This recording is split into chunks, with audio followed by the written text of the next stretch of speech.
The obstacles that I faced growing up helped prepare me for the future, but nothing could have prepared me for the events of 2020.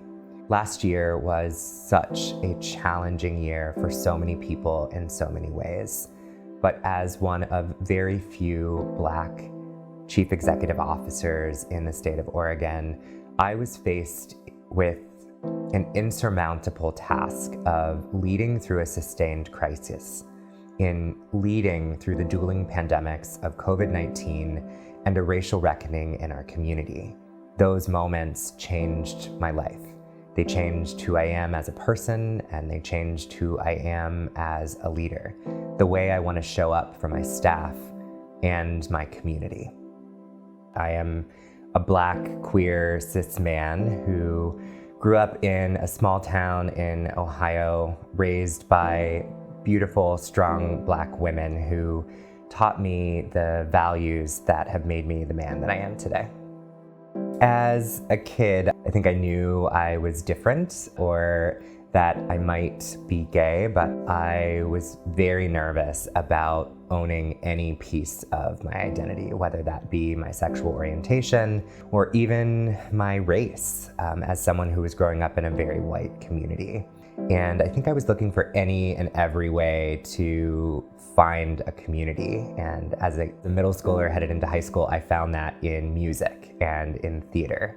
I became the Glee version of the Dublin, Ohio theater kid and jumped head over heels into that world. And it paved a pathway for me towards college. I had the chance to get a liberal arts education with a more diverse group of people. It opened my eyes to a community of beautiful queer people, of people who were so proud of who they were, and allowed me to open up in ways that I never could have imagined as a kid. But my life also changed quite a bit when I was in college. In March of 2004, I went for a routine HIV test at a local community-based service organization, very similar to Cascade AIDS Project. I met with the HIV prevention counselor. We laughed about an upcoming vacation I had and how much fun it would be. Neither of us thought that I was at high risk for HIV because I only had one partner. And for me, I thought that I had done everything in my power to be as safe as possible. So on March 1st, 2004, that counselor left the room. I remember hearing a faint voice in the hallway and hearing them say, "Oh my gosh, he is so young." I remember their lips moving and the words HIV positive falling from their lips, and a single tear running down my face as my life started to crumble and as I realized that it was forever going to be different. I met such an amazing group of people at the local AIDS service organization in my community. And just like Cascade AIDS Project, that group of people helped pick up the pieces of my life and set me on a path to where I am today. I found in that community of other young people a passion for making a difference in my community and a difference in the lives of people living with HIV that looked like me, that lived in the same place as I did, and I never knew that that was possible. When I got a call from a recruiter saying that the position of director of Cascade AIDS Project was open, it was the chance to dive deep, to dig deep into a community that was struggling with race, a community that was struggling with houselessness.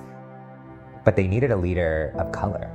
They needed someone who could come in and help them with their equity journey, someone who could come in and show communities of color that someone who looked just like them could be leading an organization and helping to change the pathway of access and opportunity for BIPOC communities throughout our state.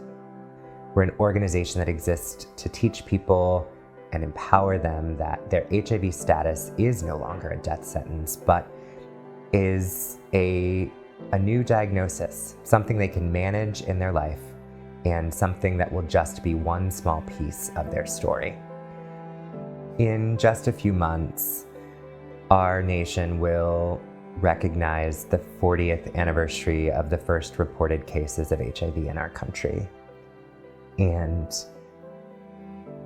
when I think about how far we've come and all of the amazing people we've lost along the way, I can't help but be really reflective of my own community that I've lost. My many mentors along the way, my best friend and first boss in this field who would be thriving in this time of a new administration where there's a pathway to ending the HIV epidemic in our lifetime. And all of the young people that I was so honored to know that taught me that I would live a long and thriving life, who didn't get to live out theirs. If we can't decrease the barriers that exist for BIPOC communities and for LGBTQ plus folks living in more rural parts of our country, we'll never truly turn the tide of this epidemic. And that requires us as organizations like CAP and Prism Health to be leading in our public policy and advocacy efforts to overturn legislation that is further traumatizing and oppressing the LGBTQ plus community, especially the transgender community across our country. It is the people I work with, the community that I serve, that give me the strength each and every day to show up, to be a better human, and to give back in ways that I never thought would be a part of my story.